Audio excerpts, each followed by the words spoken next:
everyone. Welcome back to Unarmored Talk podcast. 2 weeks have gone by that fast, and I am still your host, Mario P. Fields, and we have another guest today.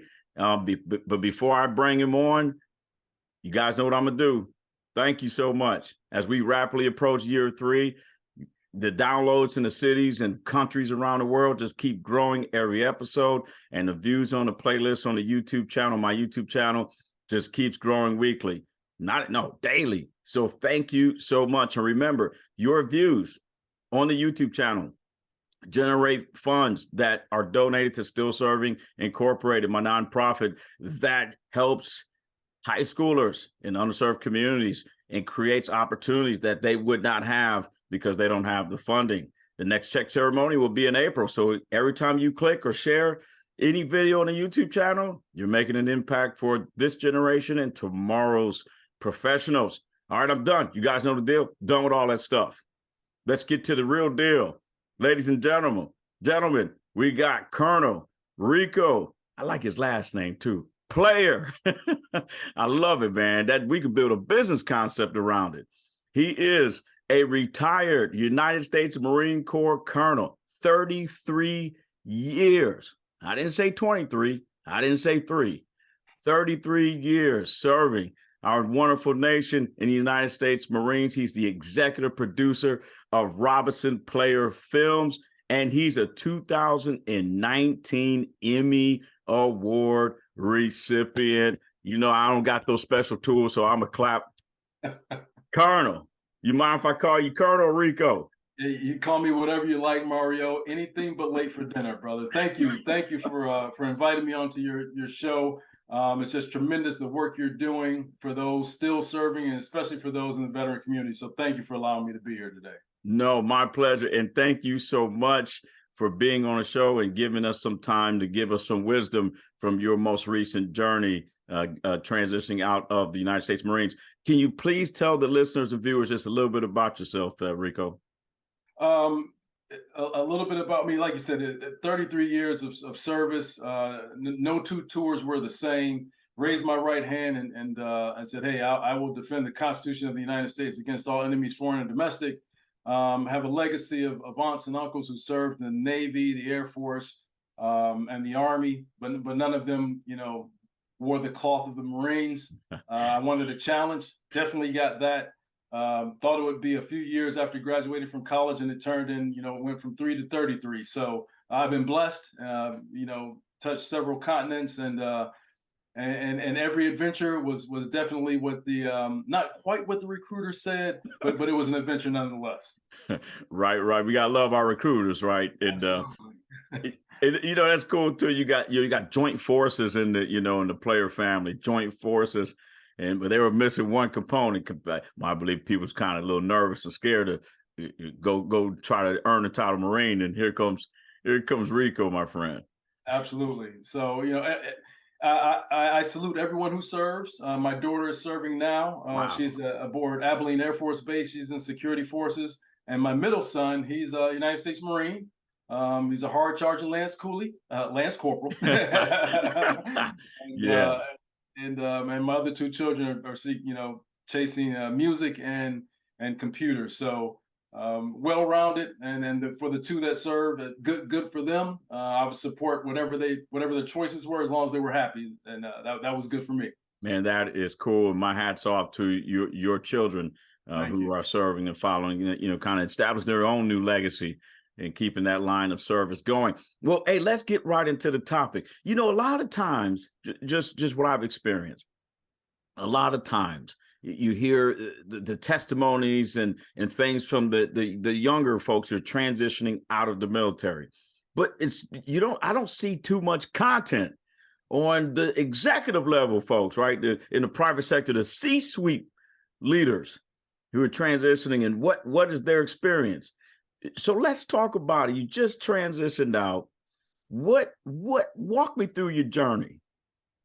Well, Mario, in looking back and reflecting on the journey, I wish I had started the journey earlier, in the sense that everyone is prayerful and focused on hopefully getting that next rank. Right. That doesn't always come to fruition. It is what it is. and you have to, do a reality check, look in the mirror and say, okay, what is the next plan? What's the next chapter? How am I going to guide that chapter left, right, center?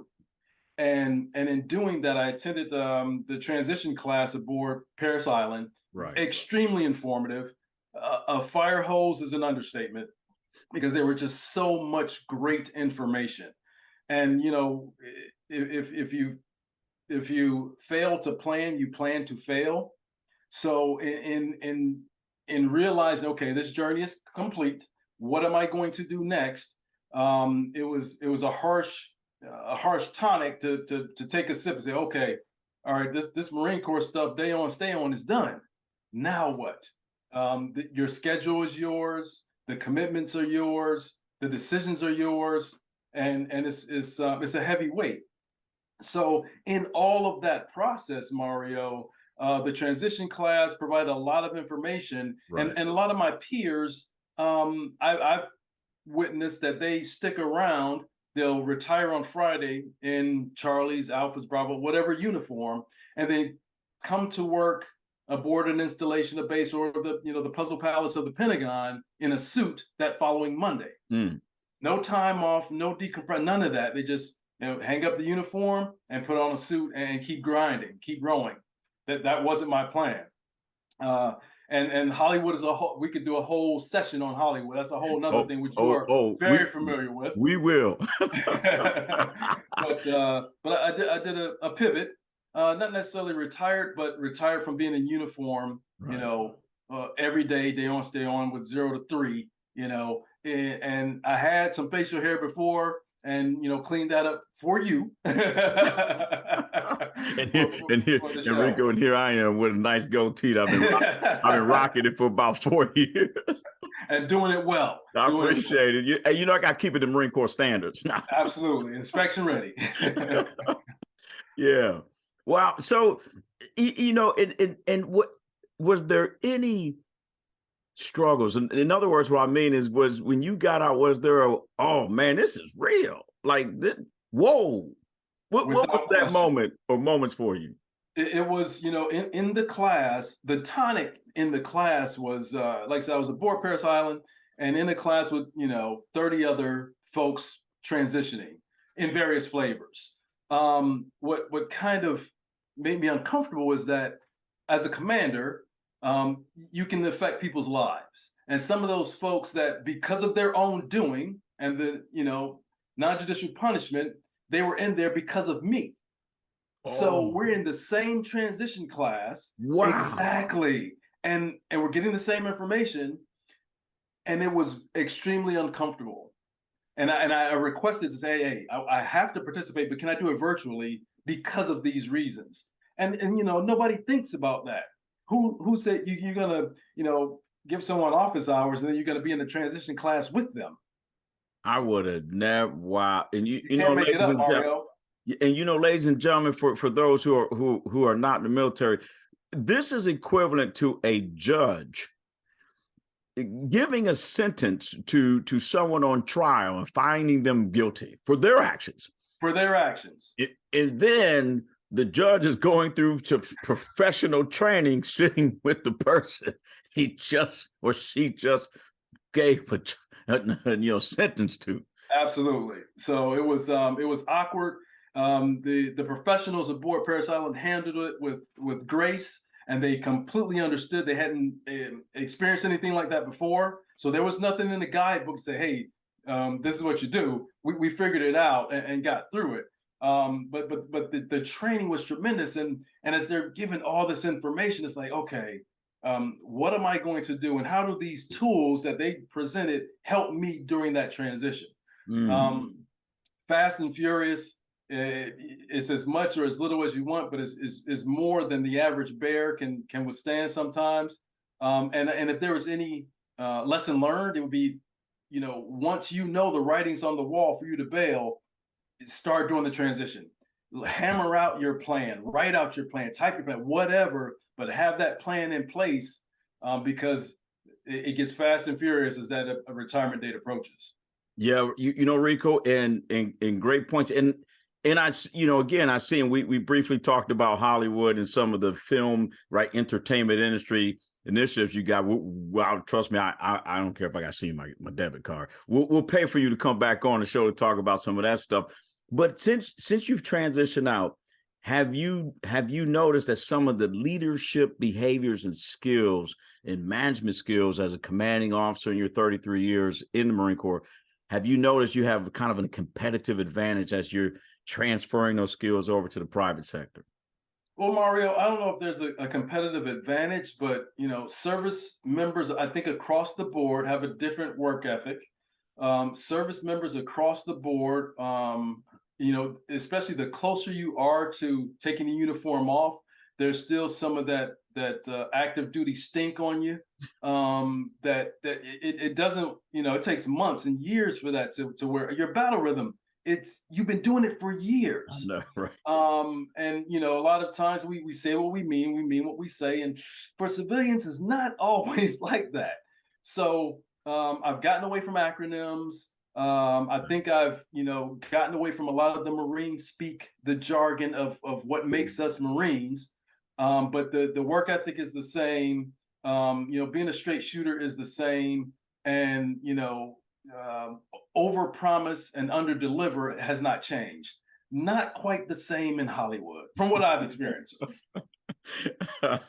Hey, would you say my definition of over promising and under delivering is not a shared belief system over there in Hollywood area? Sometimes it's just words. Sometimes it's just words. Right. I saw this. You did a LinkedIn post about a year ago, and it was wonderful. It was when you posted about your new journey.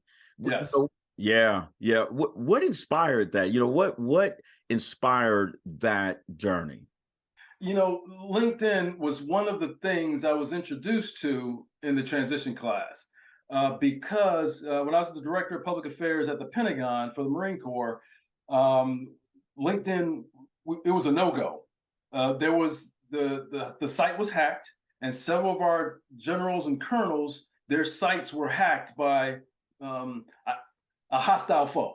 Right. Okay, so we were given, hey, no go, stay away from it, leave it alone. That has of course changed, and I was reintroduced to it in the transition class, and I was just kind of blown away by all the information that's on there. The no kidding connections, not just Marine Corps, but across all industry, and it's an invaluable tool. And maximizing that tool was my intent. And you're in production, timing is everything. And if you can get the most bang out of your tools, then I think you're being a smart producer. So it was just timely. I was leaving the Marine Corps. My son was joining the Marine Corps. All the visual elements came together, and truth be told, I got to salute LinkedIn, because that's driven probably 85% of the work and the consulting that I've been doing since hanging up the uniform. Wow, maximizing resources. You guys just heard it from Riccoh, maximizing resources. If you had to give a tip right now to anyone serving, in any branch of service that's kind of gone over that 10-year mark, and they're considering going, right to 20 and longer, what could you give? What would you tell them? Wow, Mario, I think I would tell them, keep it in threes, like we do, and both Marines who. It's ingrained in us, do those threes. For me, the three was, you mentioned it before, LinkedIn was one of them for me. The second one was Veterati. And are you familiar with Veterati? No. It's a platform where there are mentors and mentees, usually with a military background, but say, they're podcast specialists on there. You and I could be mentors for young troops looking to get into the podcast game. Oh, wow. There's someone, seeking something in Hollywood and distribution, whatever. I mean, if you served, then you can be a mentor for someone in your specialty. And they keep it really simple. And then the last one would be some type of military organization, sort of like the VFW. And the VFW has been getting thumped on because it's not our parents' VFW. They're going through transition. They're trying to get, millennials to be interested, it's just not resonating, unfortunately. I mean, it is what it is. But organizations like that, I think, bring value to the table because there's an outlet where we all speak the same language from serving in the military, whatever the branch. You'll find brothers and sisters that speak that language. And I think that's important. So for me, it was military veterans and journalism. And it's just, for pencil pushers and folks who are always behind the computer, it's a great geek out network where, it leads to jobs, it leads to collaboration, it leads to, the creative juices continually flowing and iron sharpening iron. Right. So for me, those three are what worked. But, if there was a lesson learned or recommendation for anyone transitioning, have that plan and support it with the right tools that'll take you to the next level, or however you want to write your next chapter, because you're writing the chapter. That's the scariest part. Yeah, and I totally agree with you. And I love how you brought up too the importance of getting a mentor, getting coaches, right? Mentors and coaches to help you with that plan in your transition process, because it is an emotional of emotions of nervousness and scary, because it's you on you. Absolutely. It is you on you. Well, I know you're busy. And I won't say busy. I would say I know you're having fun. And, this is Unarmored Talk, right? This is accurate. We're trying to help you develop an accurate way of thinking. So absolutely. I know you're having fun. I just asked before I let you go, when you see Oprah in Hollywood, tell her I say hello. Hey, Riccoh, before I let you go, how can people find you, and how can people find the things that you use to make you successful? Well, Mario, again, I can't thank you enough for this opportunity. I really appreciate it. To find me, LinkedIn is the best. I can't say it enough. Creatively, my mentor, Spencer Proffer, he runs Meteor 17, and I'm his military advisor. So you go to military or meteor17.com, and you'll find all the content that we're working on creatively. Nice. Don't Google Riccoh Player. Don't do that, because only probably 3% of what pops up is accurate. But the best way is through LinkedIn. That's where, like I said, a majority of my content and my work is driven, and it's a great place to connect. So those are the best ways to reach out. Oh, Riccoh, I salute you. Thank you, sir. And ladies and gentlemen, I'll make sure the links are in the show notes. But again, thank you for coming on Unarmored Talk podcast. Truly, truly appreciate you, and be safe. All right, Riccoh. Thank you. Semper Fidelis. Stay healthy, brother. Semper Fi. Well, ladies and gentlemen, another couple of weeks, we'll do another episode. But until then, you guys know the deal. Be safe, and God bless.